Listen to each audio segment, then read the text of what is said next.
समृद्धी जाधव. स्वागत आहे तुमचं टॉप न्यूज मराठीमध्ये. खरं तर गेल्या काही दिवसांपासून राज्याच्या राजकारणामध्ये अनेक महत्त्वाच्या घडामोडी घडताना पाहायला मिळतात.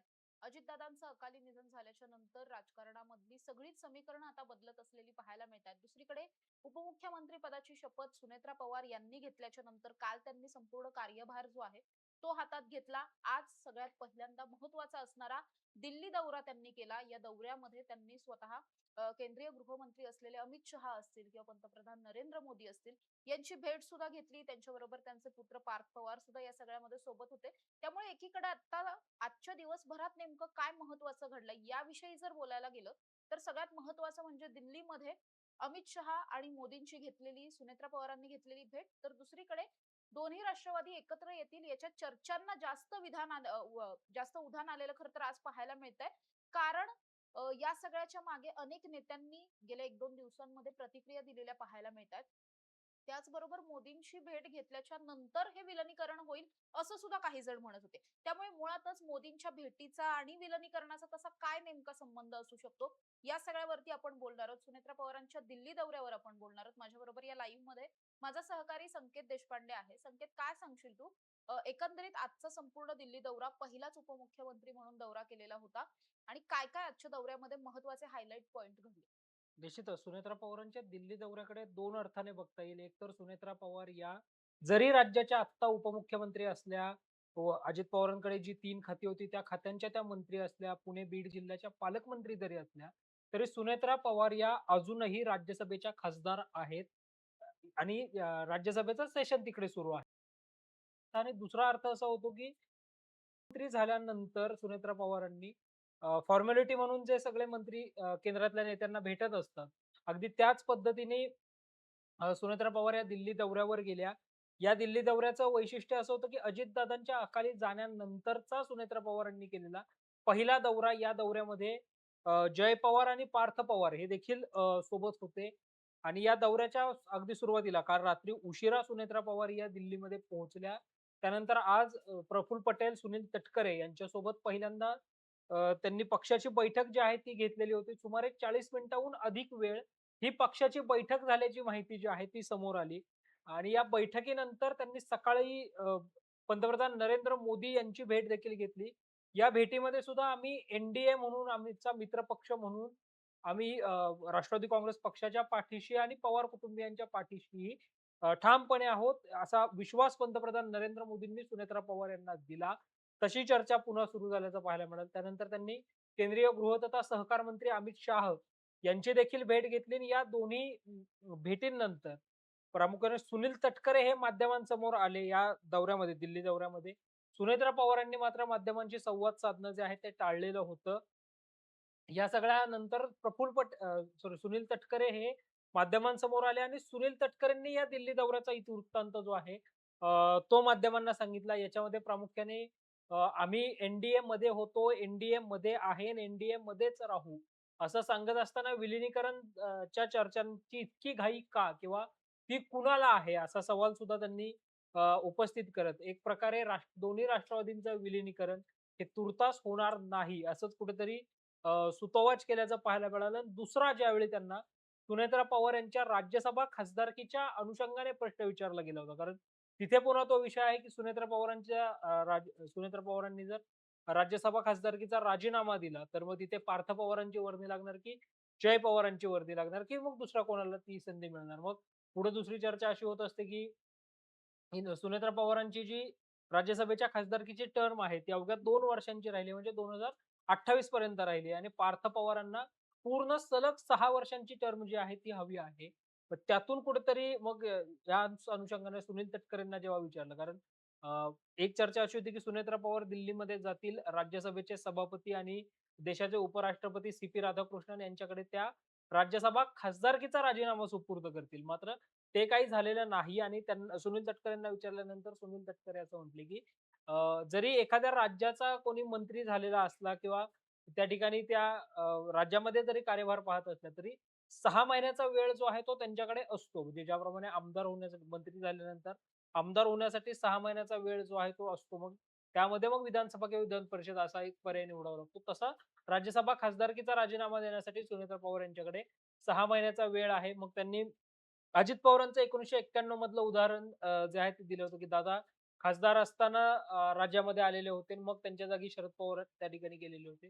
तो दाखला प्रामुख्याने सुनील तटकरे यांनी दिल्याचं पाहायला मिळालं आणि एकंदरीतच या दिल्ली दौऱ्याच्या नंतर आता राष्ट्रवादी काँग्रेस पक्षाच्या विलिनीकरणाच्या ज्या चर्चा होत्या, त्याच अनुषंगाने ही भेट जी आहे ती महत्त्वाची होती. मात्र तटकरेंनी सांगतानाच तुर्तास विलिनीकरण होणार नाही, असाच काहीसे सूतोवाच केल्याचं जे आहे ते या दौऱ्याच्या निमित्तानं पाहायला मिळतंय. संकेत जरी तुर्तास विलनीकरण होणार नाही असं जरी म्हटलं गेलेलं असलं तरी सुद्धा पवार कुटुंबाच्या वाढत्या भेटीगाठी किंवा मग पवार कुटुंबाचं आत्ता एकंदरीत जर बॉन्डिंग आपण पाहिलं तर हे बॉन्डिंग नेक्स्ट लेवल असलेलं पाहायला मिळतंय. जरी या सगळ्यामध्ये सुनेत्रा पवारांच्या शपथविधीबाबत आपल्याला काही माहित नव्हतं वगैरे असं म्हटलं गेलं असलं तरी सुद्धा त्यानंतर सुद्धा जर आतापर्यंत आपण बघितलं तर रोहित पवारांनी काल घेतलेली प्रेस कॉन्फरन्स असेल अर्थात पक्ष म्हणून या सगळ्यावरती कुणीही उत्तरं देऊ नका किंवा प्रतिक्रिया देऊ नका असं सुद्धा सूत्रांच्या हवाल्याने सांगितलं गेलं, की पक्षाकडून असे आदेश आलेत, की पदाधिकाऱ्यांनी या सगळ्या रोहित पवारांच्या प्रेसवर बोलू नये.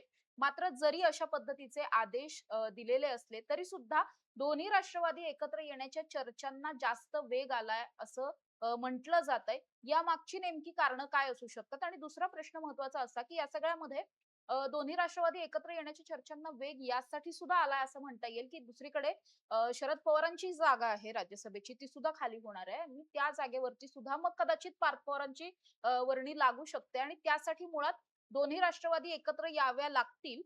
पण त्यासाठी महाविकास आघाडीमधल्या राष्ट्रवादीला बाहेर पडून सत्तेत जावं लागेल.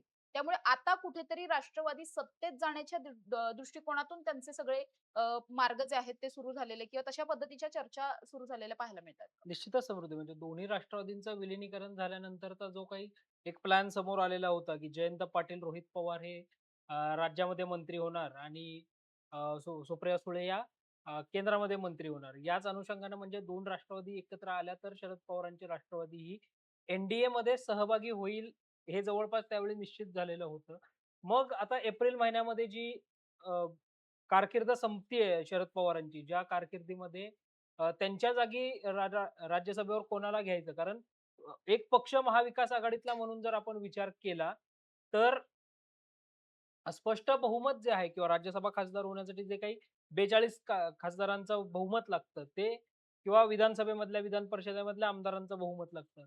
ते काही या तिन्ही पक्षांकडे आता नसल्यामुळं शरद पवारांचा राज्यसभेवर फक्त राष्ट्रवादी काँग्रेस पार्टी, शरदचंद्र पवार पक्ष म्हणून जाण्याचा मार्ग जो आहे, तो आता खडतर असल्याचं पाहायला मिळतंय. पण जर 2 राष्ट्रवादी एकत्र आल्या, तर दादांच्या राष्ट्रवादीकडे असणारे 51 आमदार, विधान परिषदेचे 8 आमदार, सुनील तटकरेंच्या रूपानं लोकसभेतला 1 आमदार आणि प्रफुल्ल पटेलांच्या रूपानं राज्यसभेतला 1 आमदार, सुनेत्रा पवारांच्या जागी जो कोणी आता त्याची वर्णी लागेल, त्या खासदाराच्या रूपाने 1 आमदार, असं राज्यसभेतल्या 2 खासदारांचं बहुमत. या सगळ्यामुळे निश्चितपणे राष्ट्रवादी काँग्रेस पक्षाच्या जागा ज्या आहेत राज्यसभेतल्या त्या वाढू शकतात आणि त्यासाठी निश्चितपणे दोन्ही राष्ट्रवादींच्या विलिनीकरणाच्या चर्चा ज्या आहेत, चर्चांना आत्ता वेग येणं हे स्वाभाविक आहे आणि यासोबतच 2 राष्ट्रवादींचं विलिनीकरण ही कुठेतरी अजितदादांचंच स्वप्न होतं आणि अजितदादांनीच त्यासाठी पुढाकार घेतलेले होते.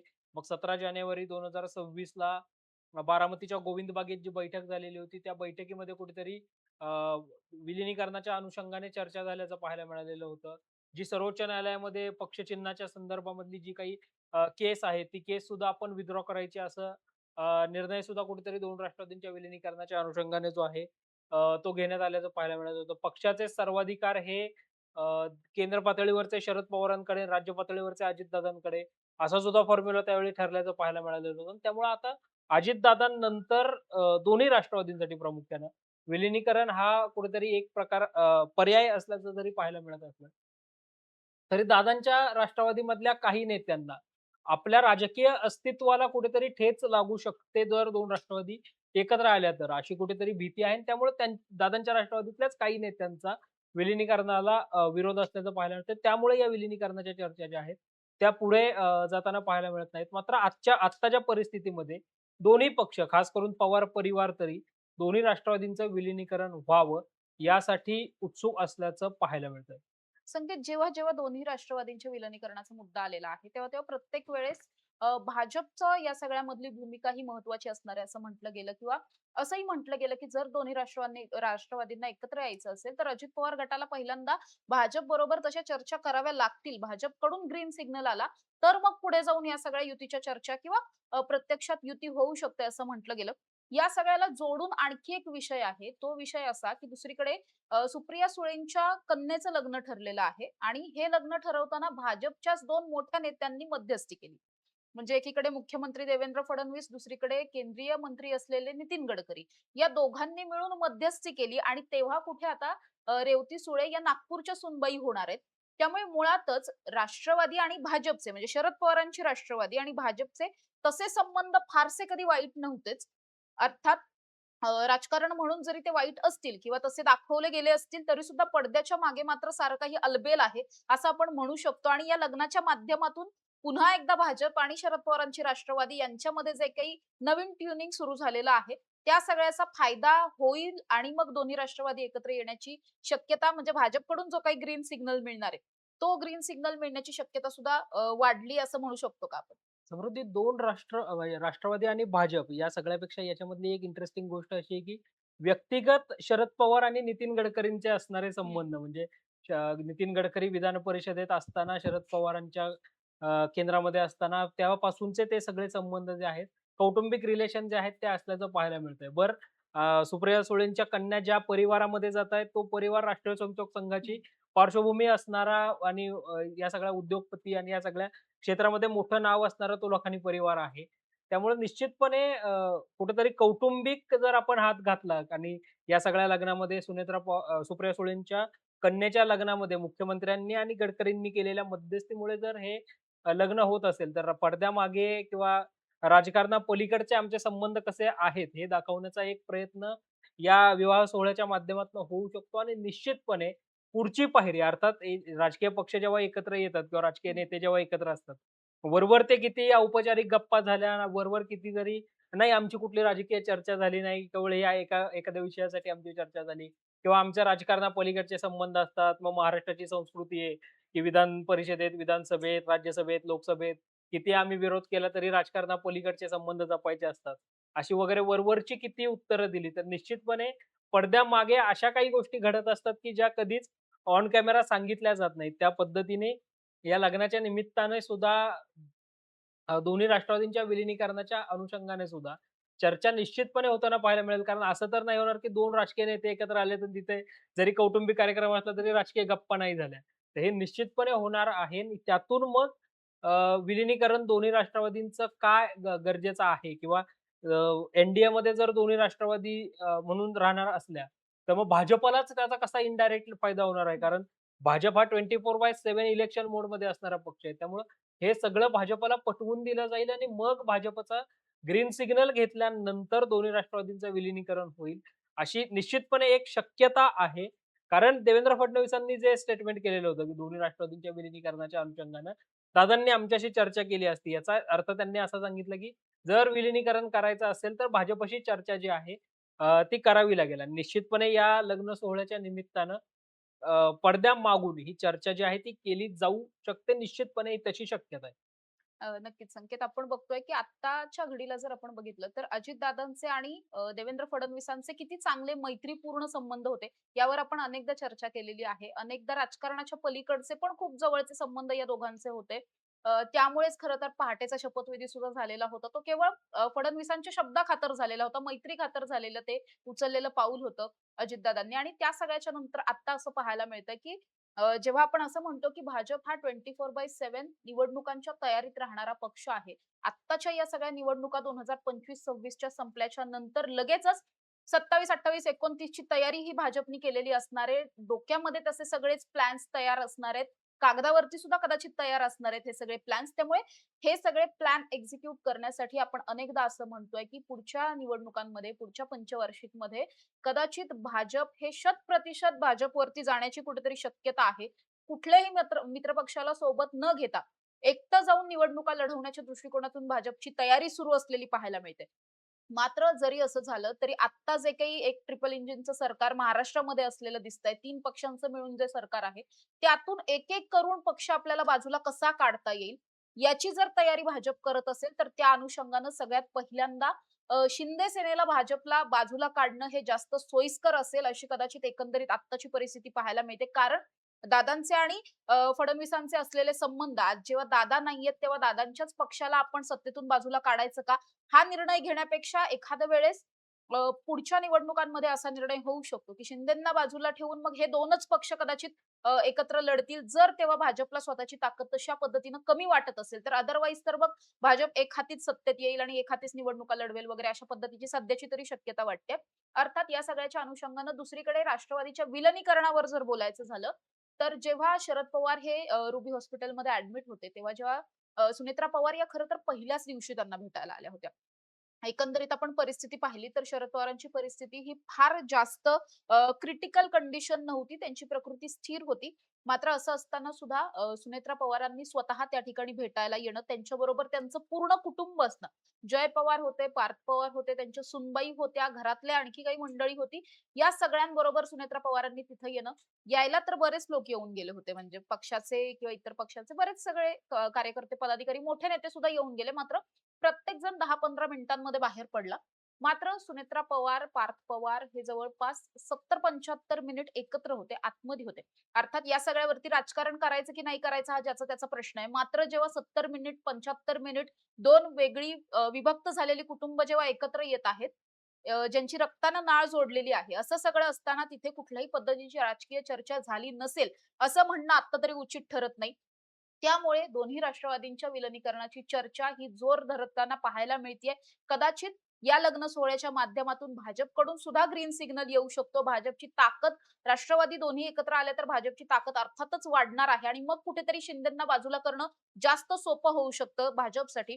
त्यामुळे अर्थातच आजच्या दिल्ली दौऱ्यातून बऱ्याच काही गोष्टींची सुरुवात झाली असं आपण म्हणू शकतो. अर्थात या सगळ्या सुरुवातीचा शेवट कसा होणार हे पाहण्यासाठी आपल्याला आणखी काही दिवसांची वाट पाहावी लागणार आहे. तुर्तास इथेच थांबूया. तुम्ही पाहत राहा टॉप न्यूज मराठी. आपला महाराष्ट्र, आपली बातमी.